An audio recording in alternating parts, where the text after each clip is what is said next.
안녕하세요, 퀘션입니다. 앞선 영상과 마찬가지로 이번에도 제가 러닝을 하면서 들었던 생각들, 특히나 한강을 뛰면서 들었던 생각들을 나누려고 합니다. 한강을 뛰다 보면 여러 장면을 마주하게 됩니다.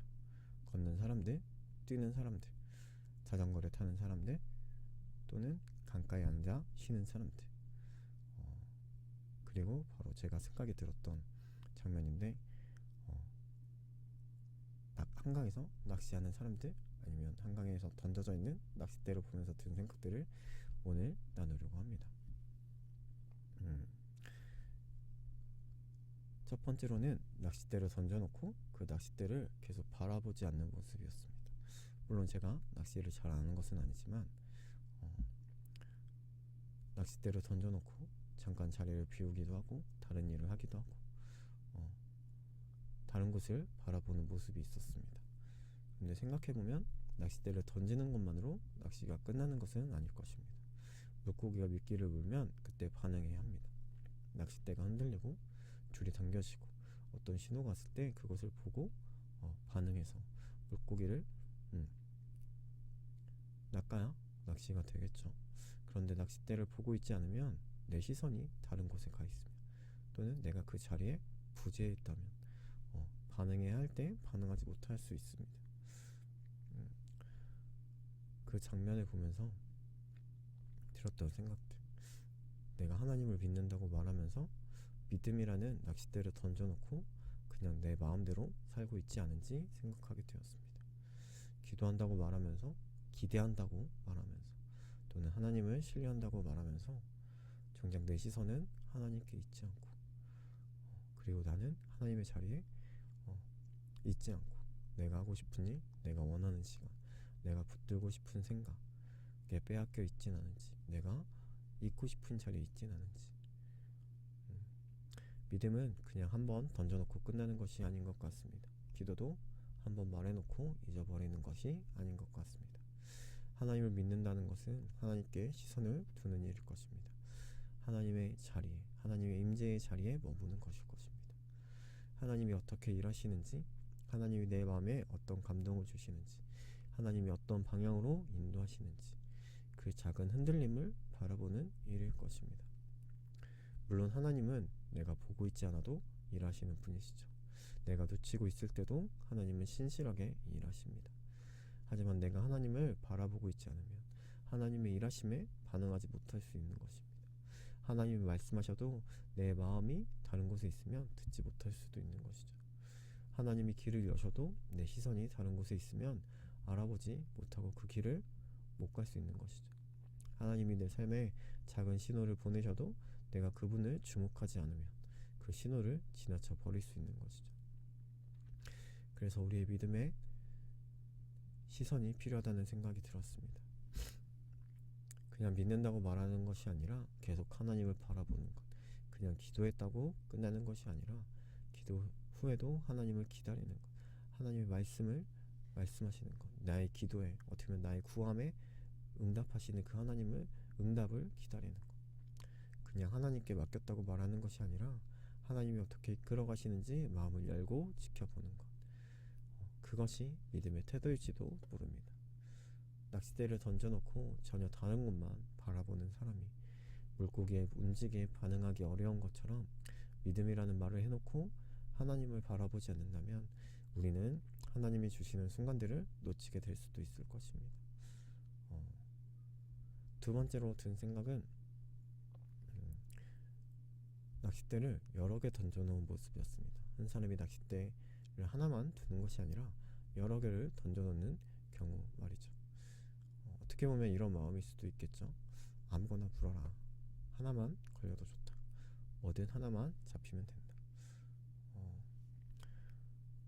마찬가지로 우리가 하나님께 기도할 때 이런 방식처럼 기도하고 있지는 않은지 생각하게 되었습니다.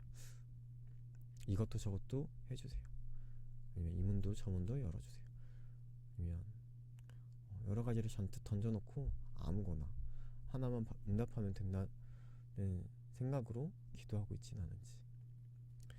물론 우리는 하나님께 많은 것을 구할 수 있고 구해야 할 것입니다. 하나님 우리의 필요를 아시는 분이고 우리가 구하는 것을 들으시는 분이죠. 삶에는 정말 여러 필요가 있고 우리는 그 모든 필요를 하나님께 구할 수 있습니다. 구해야 하죠. 하지만 동시에 기도의 방향은 분명해야 한다는 생각이 들었습니다. 내가 정말 구하고 있는 것이 무엇인지, 내가 정말 하나님 앞에 매달리고 있는 것이 무엇인지, 내가 원하는 것은 단지 내 뜻이 이루어지는 것인지 아니면 하나님의 뜻이 이루어지는 것인지, 나는 하나님께 아무거나 하나만 걸리게 해달라고 기도하고 있지는 않은지, 아니면 하나님이 원하시는 것을 붙들기 위해 기도하고 있지는 않은지. 기도는 소원을 여러 개 던져놓고 그중 하나만 걸리기를 기다리는 행위가 아니라 내 마음을 하나님 앞에 가져가 하나님의 뜻과 내 마음이 맞춰져가는 시간일 것입니다. 물론 처음에는 우리의 욕심으로 기도할 수 있습니다. 우리의 필요로 시작할 수 있습니다. 우리가 갖고 있는 불안과 조급함으로 하나님께 매달릴 수 있습니다. 하지만 기도 가운데 하나님은 우리의 소원을 정리하시고 우리의 방향을 새롭게 하시고 무엇을 구해야 하는지 알게 하실 것입니다. 그래서 기도는 많이 던지는 것보다 바르게 바라보는 것이 중요할지도 모른다는 생각을 합니다.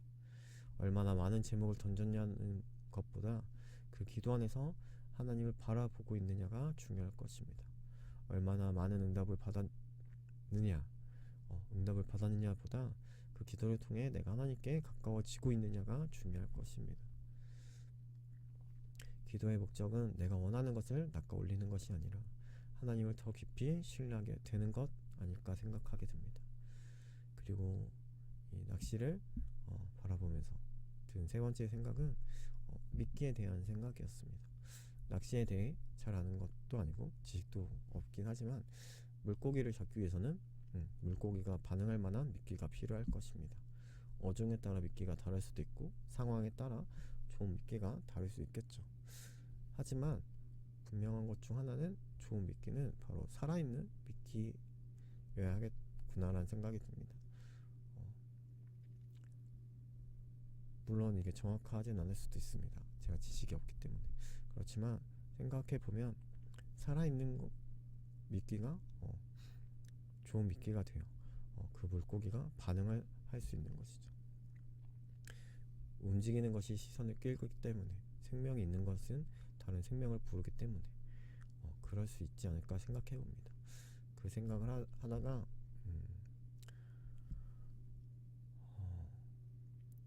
나도 살아 있어야 되지 않을까 생각을 해보았습니다. 무슨 말이냐면 바로 내가 미끼라면 내가 살아 있어야 되지 않을까.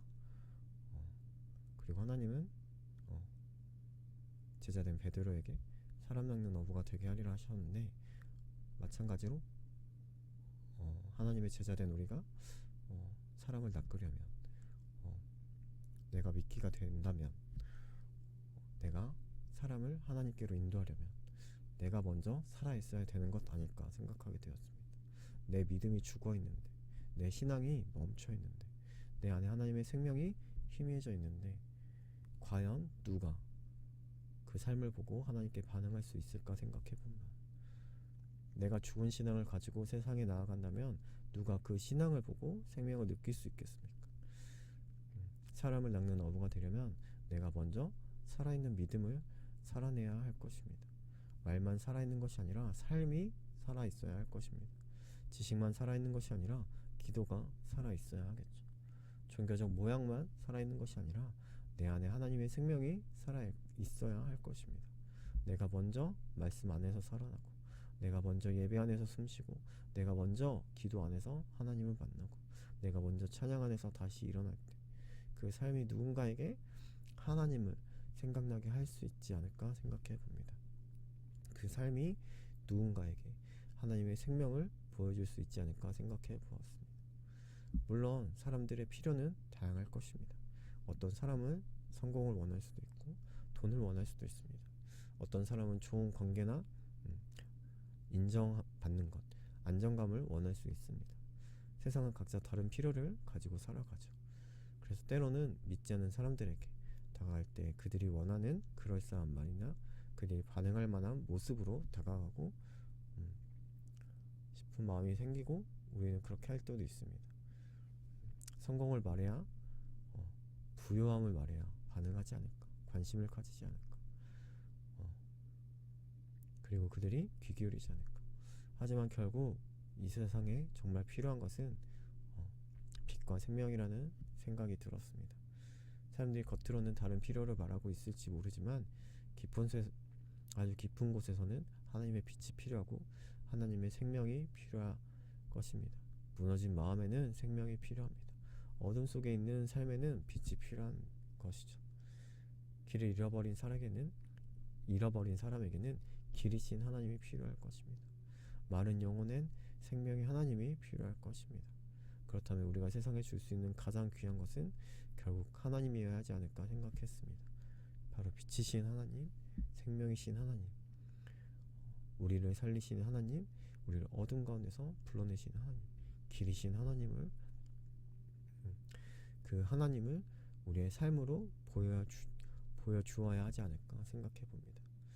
그럴싸한 말로 사람을 끌어당기는 것이 아니라 살아있는 믿음으로 하나님을 나타내는 것, 사람들의 필요를 무시하는 것이 아니라 그 필요의 가장 깊은 자리에 하나님이 필요하다는 것을 생각해야 할 것입니다. 그리고 내가 먼저 그 하나님 안에서 살아나는 것, 그것이 사람을 낚는 업으로 살아있는 미끼로 살아가는 길 아닐까 생각해 보았습니다. 그렇게 낚싯대 낚시하는 사람들을 보면서 하나님을 바라보지 않은 채 내 마음대로 시간을 보내고 있지는 않은지, 기도라는 이름으로 여러 소원을 던져놓고 아무거나 하나만 응답되기를 바라고 있지는 않은지, 사람을 낚는 어부가 되기를 원하면서도 정작 내 믿음은 살아있지 않은 상태로 세상 앞에 서고 있지는 않은지 생각을 해보게 됩니다. 우리의 믿음에는 시선이 필요합니다. 기도에는 방향이 필요하죠. 사람을 살리는 데에는 살아있는 믿음이 필요할 것입니다. 낚싯대를 던져놓고 다른 곳만 바라보는 사람이 아니라 하나님이 일하시는 작은 흔들림에도 반응할 수 있는 사람이었으면 좋겠습니다. 아무거나 하나만 걸리기를 바라는 기도가 아니라 하나님의 뜻을 구하고 하나님께 더 가까워지는 기도를 드리고 싶습니다. 죽은 모양의 신앙이 아니라 살아있는 믿음으로 빛이신 하나님과 생명이신 하나님을 내 삶으로 보여주고 싶습니다. 오늘의 질문은 나는 지금 무엇을 바라보고 있는지, 무엇을 기다리고 있는지, 기도의 방향은 어디를 향하고 있는지, 그리고 내 믿음은 지금 살아있는지, 빛을 말하기 전에 그 빛 앞에 서 있어서 생명을 전하기 전에 내가 먼저 살아있는 삶으로, 그렇게 우리의 삶이 되길 소망합니다. 감사합니다.